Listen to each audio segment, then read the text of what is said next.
Assalamualaikum, halo Bapak Ibu Juri, perkenalkan saya Saripudin, Saya Neng Santi. Saya Ruth Laura Selalai. berasal dari Ars Ars University. University. Pada kesempatan ini, kami akan menyampaikan perencanaan pemasaran dan juga komunikasi pemasaran dari mobil listrik produk Aircaf. Namun, sebelum itu, mari kita lihat mengapa kita perlu beralih ke mobil listrik. Penggunaan bahan bakar minyak menghasilkan emisi karbon.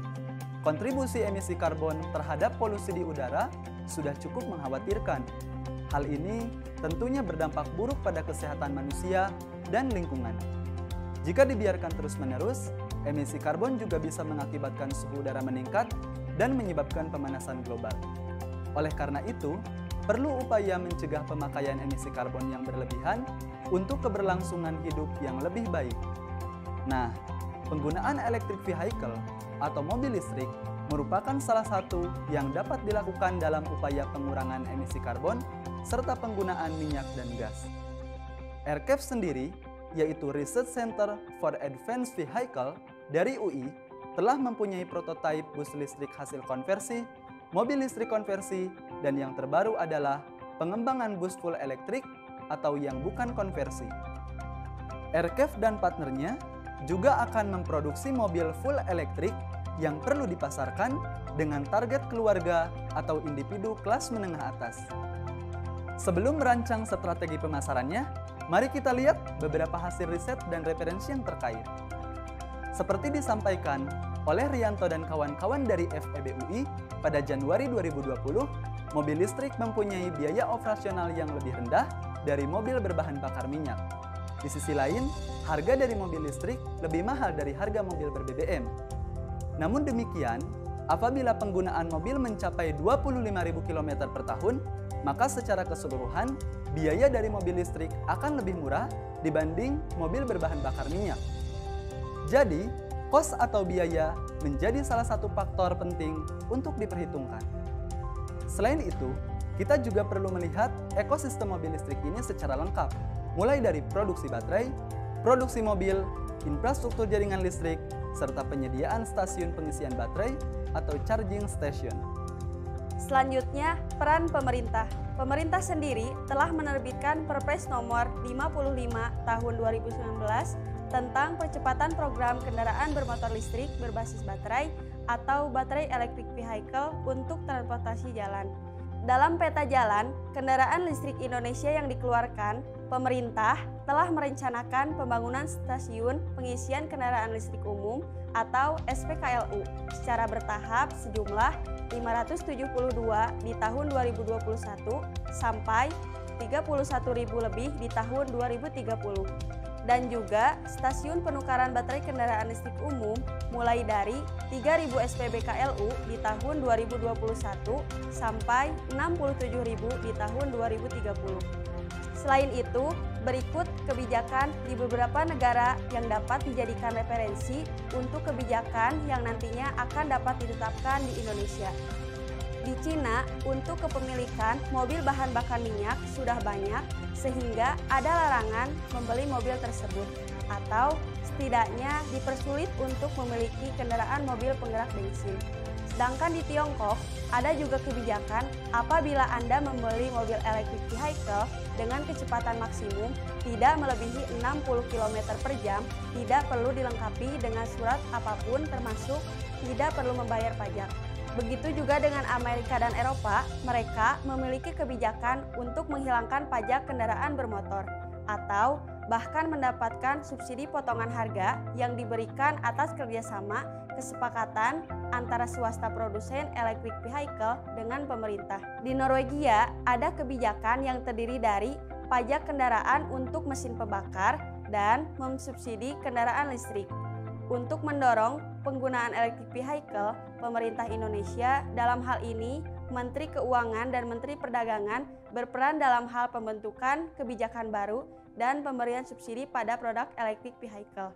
Pemerintah juga memerlukan peran serta kerjasama dengan berbagai pihak, misalnya untuk SPKLU yang dibutuhkan anggaran besar dan keterlibatan banyak stakeholder, salah satunya bekerja sama dengan PLN.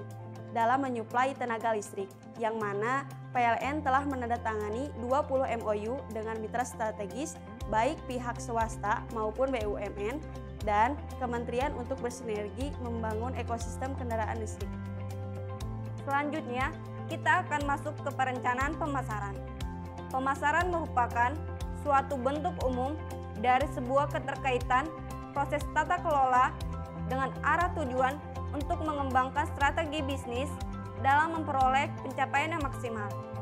Di sini, kami menyusun pemasarannya berdasarkan aspek berikut. Yang pertama adalah STP, atau Segmenting, Targeting, dan Positioning. Dari sisi segmenting, secara geografis, menargetkan masyarakat metropolitan atau yang tinggal di kota-kota besar. Secara demografis, diperuntukkan bagi keluarga dan ekonomi kelas menengah ke atas.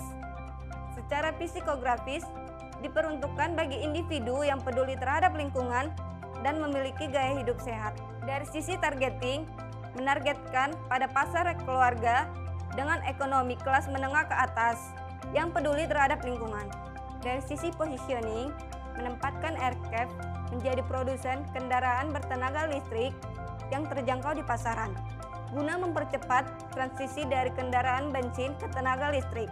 Yang kedua adalah marketing mix. Dari sisi produk atau produk Aircraft dapat digolongkan ke dalam fully electrified, yaitu mobil listrik bukan konversi yang sepenuhnya memanfaatkan tenaga listrik dan menghasilkan nol emisi.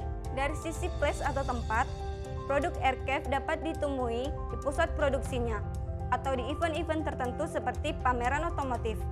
Selain itu, Aircraft juga dapat dibeli secara online, misalnya di e-commerce seperti Tokopedia atau Shopee.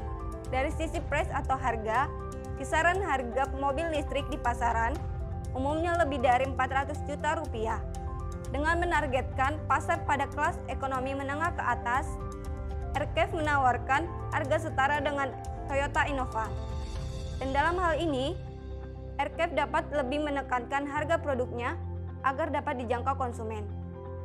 Dan dari sisi promotion atau promosi, dalam kegiatan promosinya, Aircraft dapat melakukan berbagai cara yang akan menarik minat balik konsumen, seperti berikan kemudahan dalam pembeliannya, berikan diskon atau cashback saat pembelian, memberikan jaminan kerusakan, atau pelayanan gratis pada batas waktu tertentu, membantu pada pengurusan surat-surat yang dibutuhkan, dan sebagainya.